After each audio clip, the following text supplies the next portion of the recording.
Thank you all for joining us this morning at our panel recapping Moldova's recent presidential elections and EU referendum. I am Leah Kieff, a non-resident senior associate at CSIS, and I want to give a bit of framing for today's conversation before we turn to our wonderful panelists for opening remarks and then to some questions from all of you joining us virtually. This past Sunday, October 20th, Moldovans went to the polls to vote not only for their next president, but also on changing the Moldovan constitution to enshrine EU membership as a goal for Moldova. Like the US, Moldovan presidential elections are held every 4 years. But unlike the US, where a president is both head of state and head of government, the Moldovan president is head of state with the prime minister as head of government. In the Moldovan 2020 presidential elections, President Maia Sandu was elected in the second round. In this year's Moldovan presidential elections, there were ultimately 11 candidates on the ballot. The high number of candidates in the first instance increases the likelihood for a runoff. With all of the votes counted in the first round, no candidate reached a majority, and there are runoffs scheduled for about a week and a half from today on November 3rd. This second round is between the two candidates who received the highest percentages in the first round, which this year are the current president and past candidate who received approximately 42% of the vote, and the Socialist Party candidate who received approximately 26% of the vote in the first round. But while the presidential election will continue into a second round, the EU referendum results have it passing with just over 50% of the vote, but by a razor-thin margin. The referendum, which asks citizens, do you support Moldova's accession to the European Union, passing means that language will be added to the Moldovan constitution supporting this aspiration. Leading up to the October 20th election, voter interference and disruption was widespread and ranged from vandals covering government buildings in paint to a deep fake of a minister, the rough equivalent of a US cabinet secretary in a compromising position. In just the month leading up to the Moldovan election, Moldovan police confiscated millions of lei in cash that is alleged to have been planned for direct voter bribery. And of course, these are just some of the examples of the voter interference that has been publicly reported. So after that very quick frame of last Sunday's elections, let me turn to our expert panel, who I know will provide more depth on everything. So let us start with the ambassador of the Republic of Moldova to the United States, Viorel Ursu, who brings over 2 decades of experience in the field of international development assistance and academia. Please kick us off, Mr. Ambassador. Thank you, Leah, for the summary, for CSIS organizing this event, and for everyone joining this conversation for your interest. Elections in Moldova have always been exciting, sometimes nerve-wracking, with unpredictable and very close results. This is a characteristic of many democracies, and Americans too, you know it very well. As an unapologetic European fan, I feel both excitement and relief for the results of the referendum. Despite the extraordinary foreign interference, fear-mongering, calls for boycott, the people turn out to vote, and the majority of Moldovans have chosen their future with Europe. The relief comes from the fact that there are no major incidents that would have threatened the legitimacy of the voting process, like cyber attacks or violence. And despite many challenges, I believe both the authorities and the Moldovan people have passed the test of resilience. Moldova remains a democracy where people can exercise their power directly in a referendum. We don't do that often, or govern for their chosen representatives. And I think this is the main differentiating point between our Soviet past, present Russia, and a democratic Moldova. So what really made the Sunday election different? And I think, Leah, you just referenced that point. It was the expense, the scale, and bluntness of Russian operations to affect the integrity of election and influence people's choice. Every single tool from the Soviet hybrid war toolbox was used. Some of the operations were well documented and revealed by either law enforcement or brave investigative journalists. Other tools are still to be uncovered. And Leah, you gave a few examples, and let me add to your example. There are armies of online trolls and call centers that were established to spread deepfake videos and false information about the EU, either about selling the land to Europeans or hosting immigrants from Europe. They created an elaborate Ponzi scheme of vote buying, a network that spread to at least 130 voters in just one uncovered scheme. Just to give you the perspective, this is about 8% of those who participated in elections. Financing multiple political actors to conduct illegal anti-EU campaign activities, training of young Moldovans on conducting subversive actions and provoking violence during protests, organizing training camps in Russia and some of the Balkan countries, engaging criminal groups, including foreigners, to disrupt the work of public offices in order to provoke a sense of fear and mistrust. Constant bomb alerts that took resources from investigating the deeds of these criminal groups. Paying religious community leaders to engage in political campaigning, a practice illegal under Moldovan law. Russia didn't spare any money to influence the results of these elections. And its strategy was based on exploiting two major vulnerabilities. One is more specific to Moldova. People's poverty made them vulnerable to bribing and engaging in Ponzi schemes. And the second one is the vulnerability of all democracies based on rule of law and due process. Russia tried and mostly succeeded in overpowering the Moldovan law enforcement and judiciary with the scale of its operations, the amount of money, multiple channels, and number of people involved. And despite many revelations and abundance of evidence of illegal activity, only 70 people have been charged so far, and just a few got sentenced. And there are many lessons to be extracted and learned from the Sunday elections, and not just for Moldova, but for every democracy under attack. And this is the question and dilemma: how to build stronger resilience to these malign actions while keeping democracy alive. And despite this, or actually because of this, the results of the referendum make me feel proud and hopeful for my people and for democracy. And I'm happy to take any questions to dive into other details. Thank you, Mr. Ambassador. We'll certainly come to questions from the audience and a few that I have for the panel as we finish with opening remarks from our panelists. So for our next panelist, I want to turn to Christopher Smith, the Deputy Assistant Secretary for Eastern Europe and Policy and Regional Affairs in the Bureau of Europe and Eurasian Affairs at the Department of State, who has had previous postings in Georgia, Turkey, Afghanistan, Cyprus, Ukraine, and Armenia. I think I got all of those. Thanks for being here today, Chris.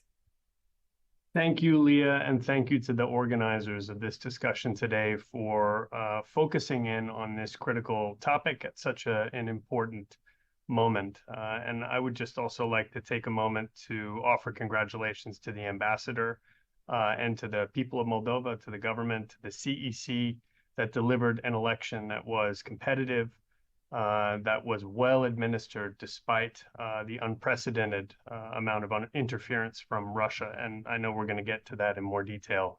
But I think it's worth noting upfront that the measures you took had an impact, and they made the difference, and they ensured that the Moldovan people's voice was heard. And this is really a critically important role for a government whenever administering an election, which is really the chance for the people to bring their voice to the table on the future of the country. Look, the results from this election and referendum, I think, are historic for three primary reasons. The first is just the turnout alone. This was the largest turnout in a first-round election in Moldovan history. It shows that people came to voice their views. It shows that people believe in the democratic future of the country. And it shows that a tremendous amount of work was done by the government to make sure that there were polling stations sufficient, not only inside Moldova to meet the demand of voters, but also across the world to make sure that the diaspora could also participate in this election, in which they did. The second reason this is historic is because it really bared the face of Russian interference efforts in Moldova's electoral processes, undermining its democracy, efforts to undermine its democracy in a truly unprecedented fashion. From vote buying to cyber activities, to disinformation narratives, to all of the points that Ambassador Ursu highlighted, this was really an assault on Moldova's elections. And I think we need to understand, properly analyze what happened here, how the Russians sought to use their disinformation and subversion networks in order to derail Moldova's democracy, draw conclusions from that, and as the ambassador pointed out, answer the most critical question. How do we prevent this type of interference in Moldovan elections in the future? And finally, this is historic because the people of Moldova spoke. The majority voted to support the EU, enshrining the EU as a principle of the Constitution, integration with the EU as a principle in the Constitution. And yes, it was a slim majority, but it was an important declaration by the people of Moldova that their future is in Europe. This was a really important signal, both for the future of the country, but I think also for the future of the region and for the future of Europe. So while the close results in the referendum clearly indicate that Russia's interference efforts had an impact, and I think observers and analysts now will pull apart and assess where Russian interference efforts had the greatest impact. What would this election result or referendum result would have looked like had you not seen these efforts to kind of draw comparisons and assess where Russia had a significant impact? It's also important to note that Moldova's efforts to protect its elections prevented the Russians from succeeding in their efforts. So Moldova's efforts, the government of Moldova's efforts to protect the integrity of this election and the referendum had a real impact. And I think I'm certainly proud of the role the United States and our allies and partners have had in supporting Moldovan efforts to blunt Russia's interference. On the presidential elections, we now move to a second round. I saw overnight the announcement that there will be a debate between the two leading candidates. I think that's a great development and a demonstration that democracy continues in Moldova and the electoral process. I'm sure both campaigns are now fanning out across the country to advocate and rally voters in support of their cause ahead of the November 3rd second round polls. But no one should be surprised that Russia will double down in its efforts to try to derail these polls on November 3rd. And it's critical that we all continue to work together to help the government of Moldova protect the integrity of the second round elections, that we learn lessons from what worked in the Russian disinformation and subversion campaign, what worked in terms of the methods that we used as supporters of Moldova's democracy, the sanctions efforts we put in place, the public declassification of intelligence that made very clear exactly the playbook the Russians were going to use, which we saw play out in these elections. And of course, just our general assistance, which I know Mark Simakovsky will speak to, in support of Moldova's European future. So I'll stop my remarks there, but just note, I'm really happy to be participating in this discussion, and I'm looking forward to the questions from the audience. Thank you. Thank you so much. And just a note, you can submit questions if you're joining us today through the event webpage. So please feel free to go ahead and start submitting those now, and we'll come to them after our speakers finish their introductory remarks. So next, I want to turn to the Deputy Assistant Administrator for USAID, Mark Simakovsky, where he oversees programs supporting democracy, development, and governance, as well as overseeing regional and bilateral programs for Ukraine, Moldova, and Belarus. He also brings a wealth of experience across the region from his time with the Department of Defense, State Department, and working on the Hill. Over to you, Mark. Thanks so much, Leah. And again, thanks for the organizers and the timely focus of this panel just after the elections. It's always tricky to do a panel like this, particularly in such proximity to an election, but we've got an incredible range of experts, and I know there's just going to be a lot of great questions.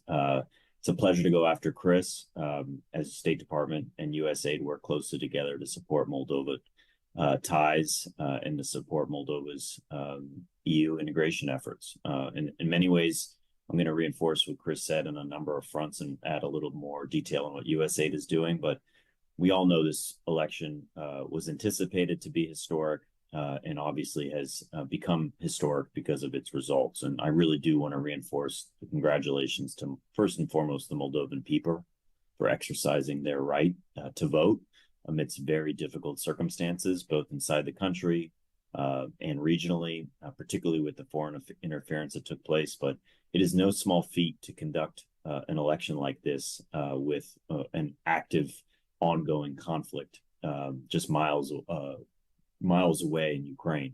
And again, of course, Moldova's own fate was essentially at play in this election, and Moldovan people, they voted and they described what they want. And again, the passage of the EU referendum, I think, is just fundamentally historic.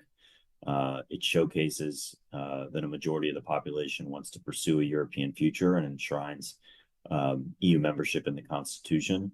And again, the scale of voting, I think, surprised many of us. Over 1.5 million Moldovans voted, exceeding the turnout in the first round of the previous presidential election in 2020. Some estimates was voter fatigue may have depressed those numbers, and we saw the exact opposite, that the Moldovan people are hungry to hear and have their voices heard.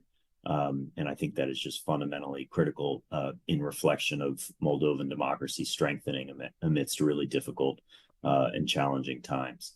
Also want to congratulate the government and the Central Election Commission. Again, Herculean efforts to ensure that the election was well managed and competitive, despite serious attempts by Russia to undermine the integrity of the process.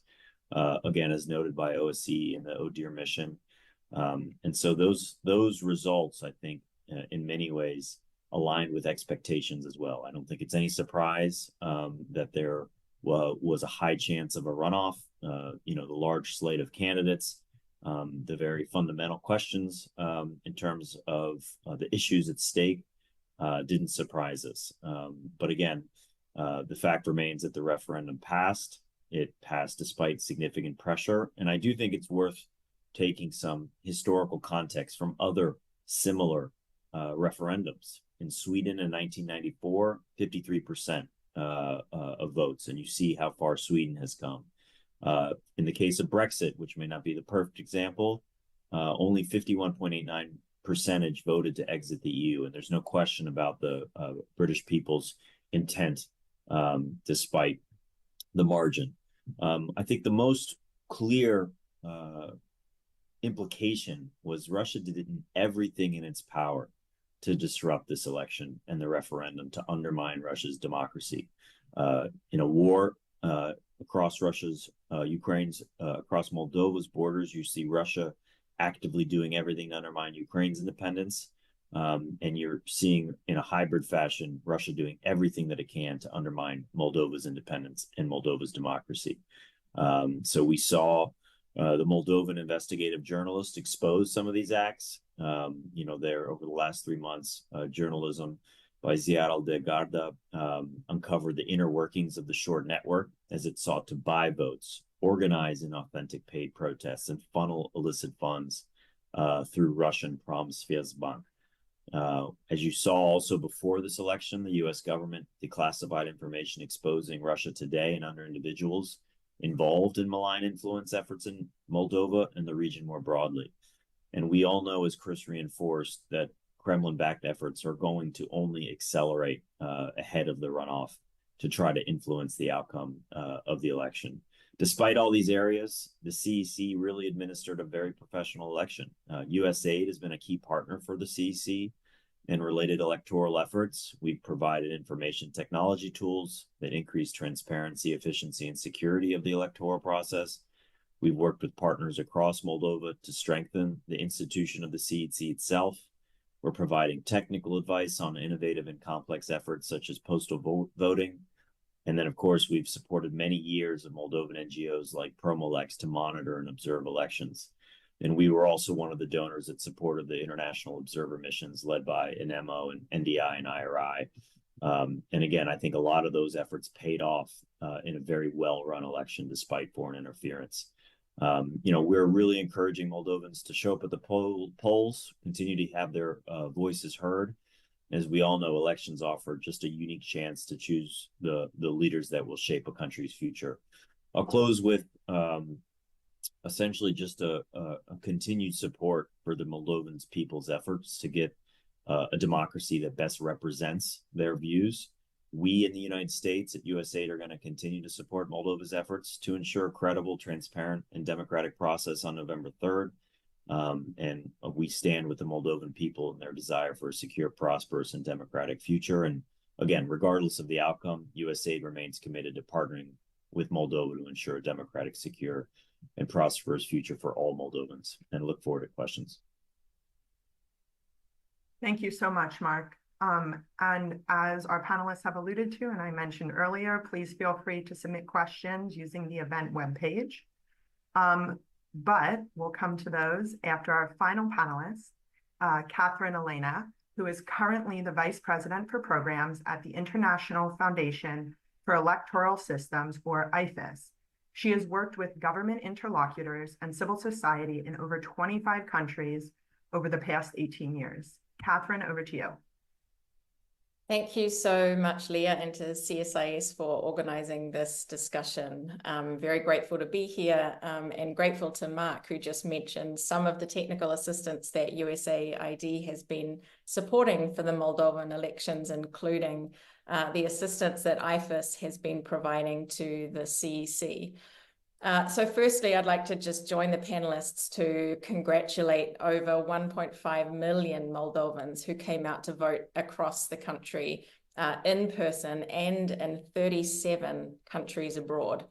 And this includes, as was said, for the first time, 1,344 Moldovan citizens who registered and were approved to vote by mail in 6 different countries: Canada, Finland, Iceland, Norway, Sweden, and the United States. I have just been in Moldova. I was delighted to personally witness several first-time voters exercising their right, getting a clap in the polling station for doing so, along with citizens in their 80s and 90s coming to polling stations in person to cast ballots in both the presidential election and in the referendum. Secondly, I have to join the panelists as well for congratulating the CEC of Moldova. As multiple observer groups have noted, including IFES's partners, NDI and IRI, the voting and counting process was peaceful, transparent, and the overall administration of the election and referendum was impartial, professional, and in line with the law. And as an organization that supports partners working on elections, I have to say this is never a given. This is never a simple process, and it really, truly deserves acknowledgement for the effort that goes into this, because the results of this process are never the whole story.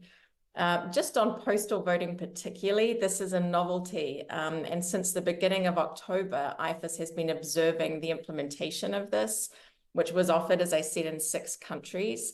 The CEC's ability to decide on postal voting, plan for it, and credibly implement it in 6 months, in 6 countries within 5 months is truly commendable and significant, given the logistical challenges associated with packing, sending, and tracking thousands of ballots. And of course, just the importance of the diaspora to the country's political and economic life. I really want to shine a light on the effort that went into that and the further effort that will need to now go into the runoff election and, of course, the parliamentary elections next year. So recognizing that the result, I think, is obviously the issue on everyone's mind, and the result comes not just from polling and counting, but what happens before elections. And obviously national and international observer groups and panelists have articulated well concerns from the pre-election period, and some from election day that can undermine the credibility of the process. I think a number of people have highlighted this hybrid war facing Moldova that includes illicit financing of political actors, disinformation campaigns, and potential cyber attacks. And I think Chris mentioned before, and the ambassador, the importance of democratic resilience. And I think the way to get that is to understand the contours of each of these different threats and be able to address them appropriately, including through the democratic institutions in the country, which Moldova has demonstrated that they have, and that they have strengthened and are able to withstand and address these challenges as they come to bear. Obviously, additional efforts are going to be necessary to address this, leading up to the second round and, of course, the parliamentary elections. So being a technical assistance provider, maybe just to say from a technical perspective where we are now, we've all seen the preliminary results. The CEC will now send a signed record of the results and protocols for both the election and the referendum to the Constitutional Court within 24 hours of the official tabulation. And then within 10 days, the Constitutional Court adopts a decision confirming or rejecting the results. IFES normally pays close attention to any disputes process around an election. With the result of the first round presidential election, the margin of victory being reasonably wide, it's likely to be straightforward. However, it's still possible that you may see complaints around irregularities as a mechanism of casting doubt on referendum results. That's certainly a tactic that we have seen in many other countries, and potentially something to watch. That would, of course, be up to the courts and the CEC to assess the veracity of complaints. And in, I think, the unlikely event that the Constitutional Court would void a result, it would be rerun within 2 weeks. But again, the professionalism of the CEC in running this election, I think all congratulations is now on the results of the referendum, and the focus is turning to the second round of the presidential vote. And just to finish, again, echoing what panelists have said, as we look ahead to round 2 and the parliamentary elections, turnout is going to be critical. In Moldova, it does represent a 10% increase from 2020, but it's still very low from global standards. And I think we need, in particular, young people in Moldova to come out. This was where some of the turnout was lower than for categories of older voters. So encouraging young people to exercise their right, and just remember that no matter who you vote for, vote free from influence. And IFES stands ready to continue partnering with the CEC and Moldovan institutions as they continue to tackle the threats that they are facing and deliver credible second round and then credible parliamentary elections next year. And look forward to discussion. Thank you, Katherine. And thank you to those of you who have already submitted questions. As I mentioned, you can submit those questions to the event webpage. Before we get to questions from the audience, I'm going to assert moderator's privilege and take the first one. I know that a number of you today, I think everyone actually touched on the disruptions that occurred and the interference. I know that we did not have any major cyber incidents that affected the election. Of course, there was a cyber incident related to the Moldovan parliament just before the election. But I want to ask our speakers here today to discuss in sort of the vein of preventing interference in Moldovan elections going forward, some of the efforts that have been underway and that they would sort of look to have in the future around Moldova's cyber resilience around the elections, but also more broadly, because I know that that's been a focus of a lot of the folks here in the work. Mr. Ambassador, I'm happy to start with you if you'd like. Certainly. And as I said, I was very relieved to see that there are no major incidents that we learned to expect, especially on the cyber attacks. I think I mentioned other vulnerabilities, but cyber is definitely one of the other vulnerabilities that we are very well aware. And just a few years ago, I think the Moldovan government didn't even have the self-awareness about that vulnerabilities. And I think with the support of our partners, European and US, I think there is a growing awareness of the risks that cyber attacks can have on the electoral process, on the democracy, but also in other areas, including, in private sector and the functioning of the state institution. So I would definitely say there is at least a progress on awareness and on the steps made in order to build the adequate infrastructure, knowledge, and practice, because this is what would build the resilience against those cyber attacks. And both the European Union and the US partners here, the State Department and particularly USAID, has been on our side on reinforcing that infrastructure, both for the electoral process, and most recently, again, the US, I think, committed additional funding to build that infrastructure in Moldova. Of course, that would require a much bigger effort and much longer terms, but at least for now, we prevented the worst case scenarios. And I think the other aspect that we need to focus together with our partners building that knowledge. As I said, we don't have even enough expertise, and we're very happy and very grateful for USAID for funding the Cyber Corps and opening the Cyber Corps. This is an educational expertise hub based in one of the Moldovan universities to build that expertise. I think the most difficult one is to build that practice. And practice would take longer time. But again, I hope with our partners, we will get to that point. Wonderful. Thank you, sir. Over to you, Chris. Maybe I'll turn to Mark to talk a little bit about our specific assistance efforts in the cyberspace, but I wonder if you could then come back to me because there's an additional point I'd like to make after we cover the assistance portion. Does that work, Leah? That works great. Over to you, Mark. Thank you so much. Thanks, Chris. I do think we need to take a step back, both before this election.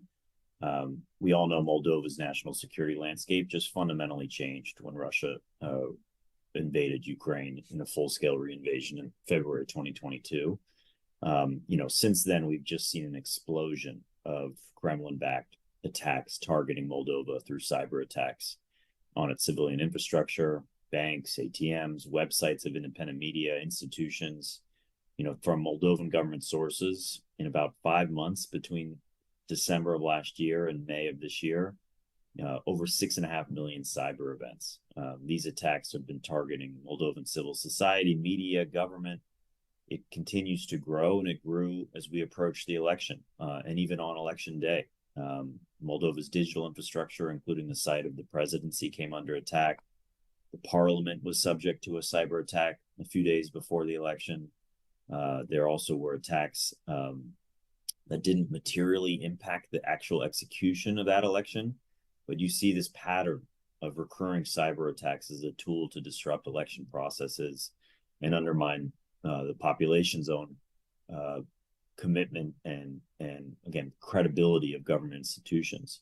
But despite that, and despite the civilian cybersecurity infrastructure in Moldova maturing, none of this disrupted the election. We at USAID have seen cyber needs as a core area of our assistance as a result of both the needs of Moldovan government, the relative immaturity of the sector, and the need for training, as the ambassador described, and also some key reforms the Moldovan government has done, like the adoption of a new cybersecurity law.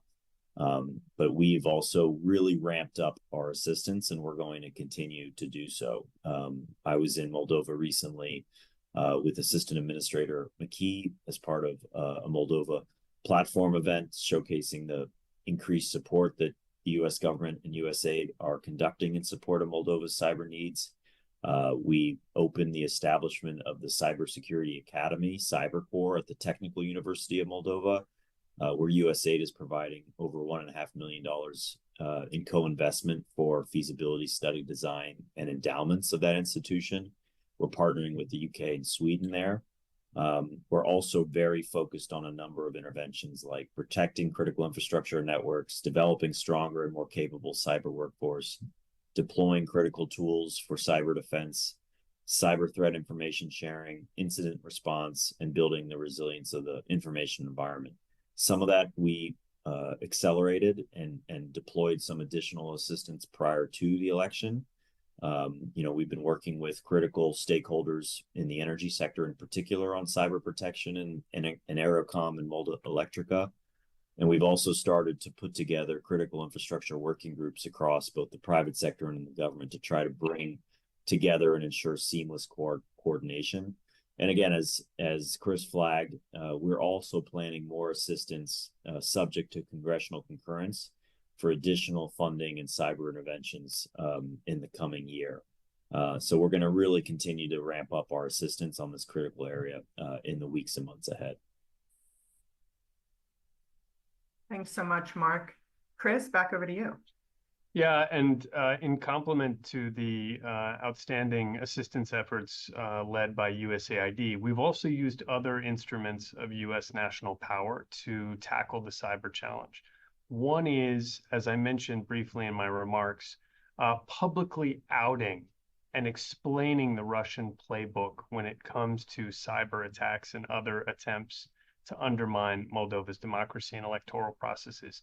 We often, of course, share with our Moldovan counterparts intelligence that we gather in private channels to help them address threats that we identify. But we took the extraordinary step twice this year, once with our allies and partners from the UK and Canada, and once on our own with the statement read out by John Kirby from the White House podium, to underscore and explain using declassified intelligence exactly how Russia uses these types of instruments, cyber, vote buying, other elements, in order to undermine democratic processes in Moldova.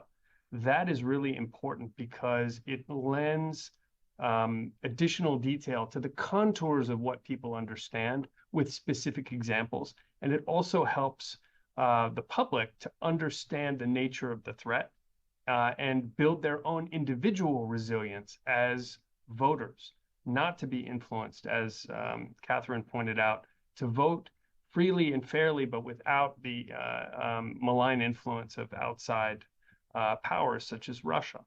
The other instrument that we've used is sanctions. And specifically, this is important for cyber because all of these cyber attacks, all of these trolls, all of these bots require money. Russia can field these instruments because they use Elon Shore's network of influence in order to support these campaigns. And from throughout this year, we have leveled sanctions against multiple elements of Elon Shore's network, from Marina Tauber to Yevgeny Hutsul to Eurasia, Nelly Patrunko. We have targeted these individuals in order to disrupt not only the network, but the flow of financing that fuels these efforts. So the United States broadly is using assistance as a key element of our support for Moldova, but we are also relying on other instruments of national power, including public exposure and sanctions to help Moldova defeat these efforts from Russia. Over. Thanks so much, Chris. And last but certainly not least, I want to come to Katherine because I know that IFES has been engaged in this work as well. Thanks, Leah, and I'll be very quick. I know we want to turn to other questions, but completely agree with Chris that there's this combination of technical support and assistance combined with other tools is exactly what's needed to counter the kind of threats facing Moldova and other countries. Just purely to say that I think this is another success story of these elections and of the CEC. we work with election commissions around the world who come under tens of thousands of types of attacks to their website, their social media, their intranet, their results platform, their voter registration list. And I think the CEC, again, was resilient in this respect. As the results did come in, the website itself did struggle, I think, to satisfy a significant spike in demand for election information among people in Moldova and outside. There were, I think, maybe a couple of moments, but in a way, I think that's a good thing. It signaled the interest in the results, and we're not aware of any credible claims that any of the pressure on the results website was results of an attack.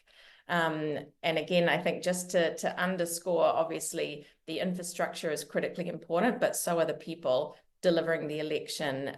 One thing we were able to do with USAID support was work with the CEC and the training center Chigday to train every one of the operators that were checking people in on laptops at polling centers on cyber hygiene.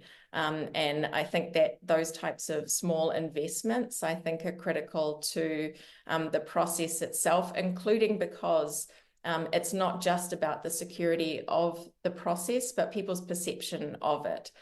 So understanding that the infrastructure and the people, I think, are resilient to any potential vulnerabilities in that process. Thank you, Katherine. I want to now turn to some questions from our audience. We have a lot coming in. I don't think we're going to get to them all, but please keep submitting them. So in the first question we have is from Greg Rushford with the Rushford Report, and he's asking any insights into why Russia fears Moldova's enhanced economic ties with the EU. Perhaps Moldova's resulting enhanced prosperity would simply be embarrassing. I'm happy to turn to whichever panelist would like to take this first. I'm happy to jump, and I have a very short answer. I think this is what we've seen, why Russia cares so much about failing or trying to fail democracies setting up in its neighborhood. And I think, and Moldova is not an exception. I think it fears, I think the Russian actions and it fears is driven by its fear for democracies to set up in the neighborhood in order not to show a positive example to its own citizens that democracy can lead to prosperity and peace. And the European model, the EU model is about that, building peace and prosperity historically. And I think that's the main fear of Russia, both for attacking Ukraine and now interfering in Moldova and other countries in its neighborhood, is to continue suppressing the freedom and democracy inside Russia, but not giving them that role models of prosperous democracies in the neighborhood. Thank you, Mr. Ambassador. Leah, if I could add just quickly to echo the ambassador's comments, I think that's exactly right. Russia's leadership fears that as democracy takes hold in the countries around Russia, that the Russian people will start asking themselves, why don't we have these democratic institutions? Why isn't the European Union and membership in the European family of democratic nations something that we are aspiring to achieve ourselves? That is a threat to the model that Putin relies on to rule Russia. And it explains not only why they interfere in Moldova, but why they have invaded Ukraine, interfered in other countries on the periphery, specifically those countries that are seeking a European democratic future. Thank you, Chris. I'm happy to come to other panelists if there are other thoughts on this, or happy to continue with other questions. We've got quite a few coming in on the EU referendum, so I'm going to stick with that for right now.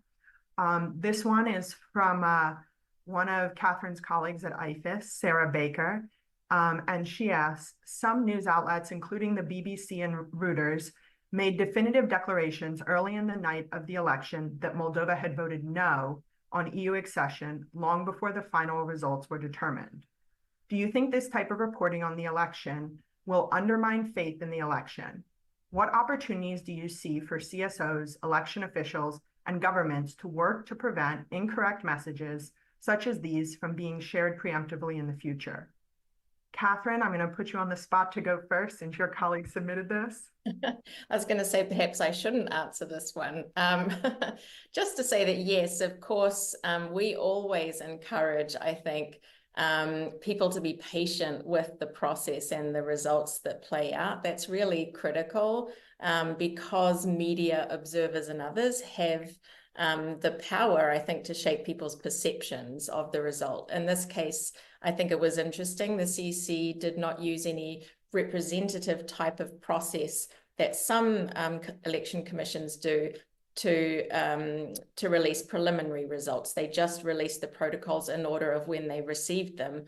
And naturally, as part of the election process, the smaller polling stations, the fewer numbers, the ones in the villages, those are the protocols that came through first. So I think for some of us watching, the trajectory of results maybe was not as surprising. There are ways to do preliminary results a little differently to help manage some of those perceptions.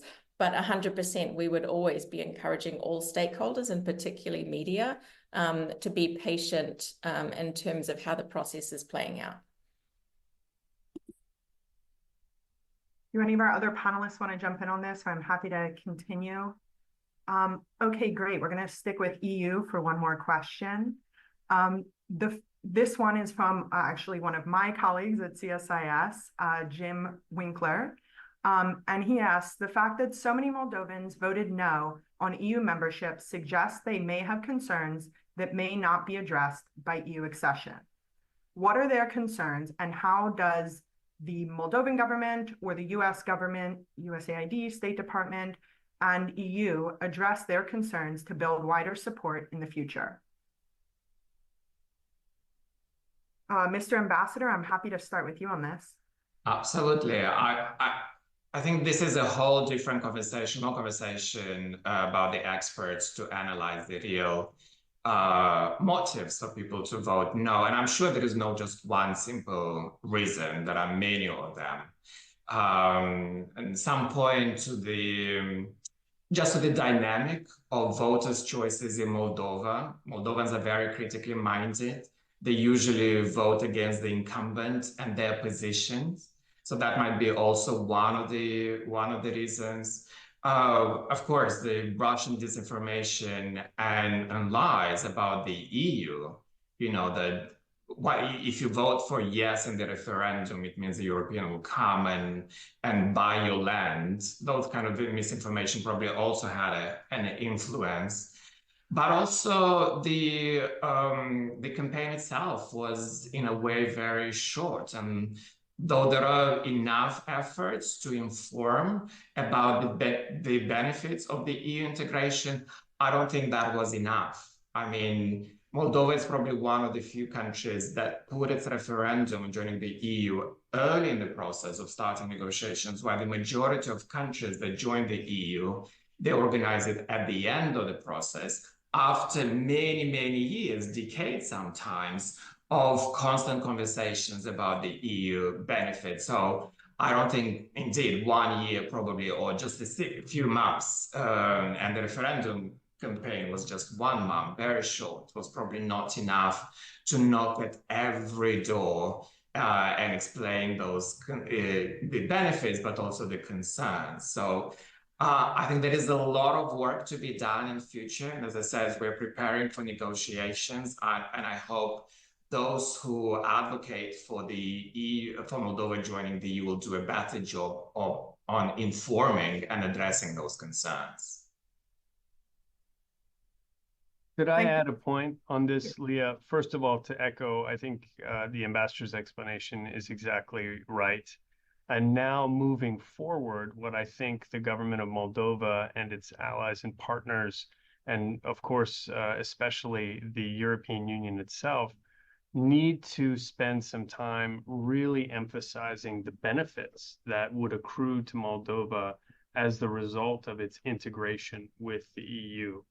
And, you know, the economic aspect of this is a really important element to communicate to Moldovans. And I think you have a wonderful example with Romania right next door. If you look at Romania's economic development pre-membership with the EU compared to after they joined the EU, you see a really significant scale of growth that was accrued and distributed very well across the population. And I think, given the close ties between Moldova and Romania, that is a great example to use as you're trying to limit the vacuum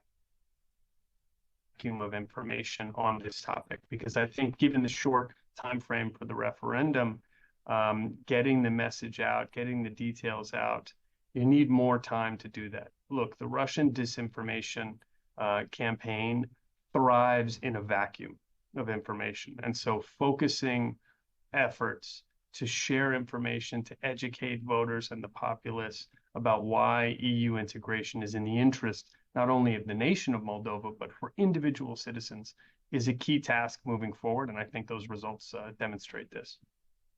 Yeah, I'm happy to jump in as well. You know, there's obviously several implications, both domestically and externally, as a result of these elections. I think a key issue is reform takes time, and for people on the ground to tangibly feel what it means for Moldova to be on a path toward EU's membership is really difficult, and we've seen that across the region. I still think, though, a fundamental signal was sent of the Moldovan people's ambition to be a part of the European family. And I do think that that's a foundational change that now has been enshrined. But of course, the key question is, what does this mean in terms of where the EU is, where the United States is? I think the confidence that the Moldovan people will see moving forward, you're going to see more engagement from the United States, more support. And similarly from the EU, I think Brussels is convinced that now is the time to engage further, to showcase to the Moldovan people the benefits of integrating with the EU. You saw President von der Leyen visit just before and announce a very significant assistance package. And so I think what's clear is that the Moldovan people have to feel that they have a partner externally, in addition to taking a very bold step that has risks associated, particularly because it raises the ires of the Russian Federation, and Russia's doing everything to counter a positive trajectory for the country. And I do think voters need to see, what is it that Russia is offering? What is the alternative in terms of a positive narrative? And again, subsidized falsehoods of claims of cheap energy is not a future that I think people have a lot of commitment toward. And ultimately, I do think we have to do a better job of supporting the Moldovan government in being able to conduct the reforms that's their responsibility. And in the next few weeks, I think you're going to see the Moldovan government also recommit to trying to explain to the country the benefits of their vision for the country and the contrast with other candidates. And Leah, maybe just one technical point to add to all the other points the panelists have made, which I agree with, is voter views regarding the constitutional amendment specifically. I think you saw polling ahead of the referendum around support for EU integration and potential differences that may exist in society between support for EU integration and support for this very specific constitutional amendment at this time. So I think it's important not to read certain implications necessarily into this result, but nevertheless agreed that what you have seen is a clear demonstration of Moldovans' people to integrate with the EU, and that now needs to be advanced individual by individual. Thank you, Katherine. That's such a good distinction. Okay, so I know we have a lot of questions still left that we didn't get to today, but I do want to give our panelists just a minute for closing remarks. So I'm going to come back around to our panelists, starting with Ambassador Ursu.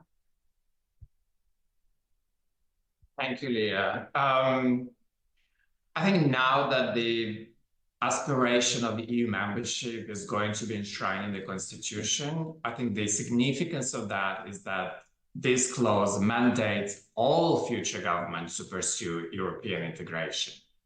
So that's on the positive. However, not to undermine the significance, I want to point out that even with this clause now in the Constitution, it's not a guarantee that future governments wouldn't try to sabotage or mimic the process. And I think this remains a risk. We know such examples in many other European countries that delay the accession to the EU. So there is no place for complacency. I think placing Moldova in the European Union is going to be hard work. I think we all realize that. I also don't expect Russia to give up on its attempts to derail the process, especially in the next year parliamentary elections, which are really crucial. And we saw the examples when Russia didn't stop and even intensified its operations, and many other countries, Balkan countries particularly, that were aspiring to join the European Union and NATO. Again, just to say, I think the antidote against disinformation is more information. So it's making sure that the process remains transparent and inclusive. It's a lot to be done during the negotiations. And this is the only guarantee that the population support for the EU will grow. And of course, we need partners, both the European and the US, to stand with us, help us make this transition as fast as possible and indeed irreversible. And I'm happy to get on the record Mark and Chris here for their support, continued support and future support in making this work less harder and reaching everyone in Moldova. Thank you, Mr. Ambassador. Now over to Deputy Assistant Secretary Smith. Thank you again, Leah, and thanks again for the chance to participate in this really interesting and timely discussion. Look, this was a historic moment in Moldovan's history. There's no other way to look at it. And the Moldovan people have spoken. Their future is in Europe. That is what the result of this referendum says to us. And we will redouble our efforts through assistance, through engagement, through support, to help the Moldovan people, to help the government of Moldova achieve that historic objective of full integration in the EU, so that Moldova is firmly and finally a full member of the European family of democratic nations. No one should be surprised as Russia now tries to double down, both ahead of the runoff election on November 3rd, but also, as the ambassador pointed out, the critically important parliamentary elections expected in spring or so next year. And we need to continue to be aware, to analyze the impact of Russia's disinformation, destabilization, and subversion campaigns, and also rally together in support of the government of Moldova, the people of Moldova, to ensure that these elections are protected from unwarranted interference from the Russian side through its networks of influence, and that the right of the Moldovan people to have a say in their future is defended against this interference, to ensure that the upcoming elections, the runoff and then the parliamentary elections, are free, fair, and transparent, and free particularly from outside interference. We will continue to use all of the instruments of our national power to support Moldova and Moldovans in meeting that objective, together with our allies and partners. And we stand committed and will remain committed to assist Moldova on its European course. Thank you again for the chance to speak today. Thank you, sir. And now over to Deputy Assistant Administrator Simakovsky. Thanks. I'll be quick considering the time, and again, totally support everything that Chris laid out of U.S. government commitment to Moldova and the Moldovan people. This is a pivotal election. Moldova has had many before. They're usually razor thin. But again, it demonstrated the resilience of the country and the people and the government in the face of just unprecedented Kremlin-backed interference in electoral processes. I think one of the implications is you're going to see more of this interference from the Kremlin in the region. That's brazen, that's not attempted to be hidden, and is a showcase of the Kremlin's willingness to interfere in the independence, territorial integrity, and sovereignty of its neighbors. This effort is going to continue, and I know the Moldovan government is going to remain vigilant. But again, number of international observers in the vote, and again, the focus from here, all of us in the U.S. government, the coordination that we're doing with the EU, we're going to be continuing to stay with the Moldovan government as a partner to strengthen its ability to conduct free and fair elections.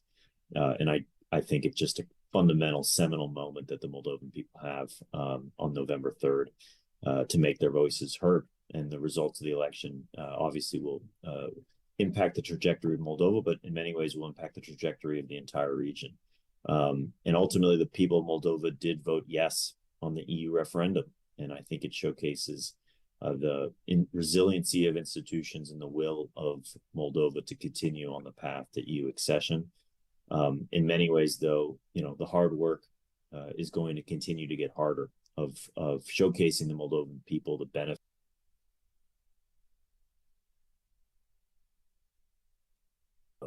And so in many ways, I do think we have to continue to support Moldova at this critical time, and I'm convinced of the U.S. government commitment in this administration. Thank you. Thank you, sir. And our final panelist, the Vice President for Programs at IFES, Katherine Ellena, over to you. Thanks so much, Leah. Just to end on two key points. I think one, we as Friends of Democracy are all in the same boat. Once upon a time, it was enough to hold a clean, well-run election. These days, I think no matter where we come from, and I come from a small country as well, we all face similar threats. And I think the support of Friends of Democracy is critically important. And I hope the ambassador feels this on this call today, and that the Moldovan people feel that as they go about their elections. And then the second point is just the fundamental importance in any country of building democratic culture. It is not just awareness of elections and political participation, but an individual motivation and desire to exercise one's rights and be a part of a country's future. And that again will be critical for Moldova, for all of our countries, to keep building these democratic norms and democratic culture that will allow all democracies to persist, including Moldova, as it looks towards the EU. Thanks very much. Thank you so much. And thank you to all of our wonderful panelists for taking time to join this morning's conversation, and to all of you for tuning in and submitting such thoughtful questions. We are very grateful for your engagement in Moldova's elections and the country's future. A recording of this event is available on CSIS's page for anyone who wasn't able to join today, or just anyone who wants to watch it a second time. So thank you all so much.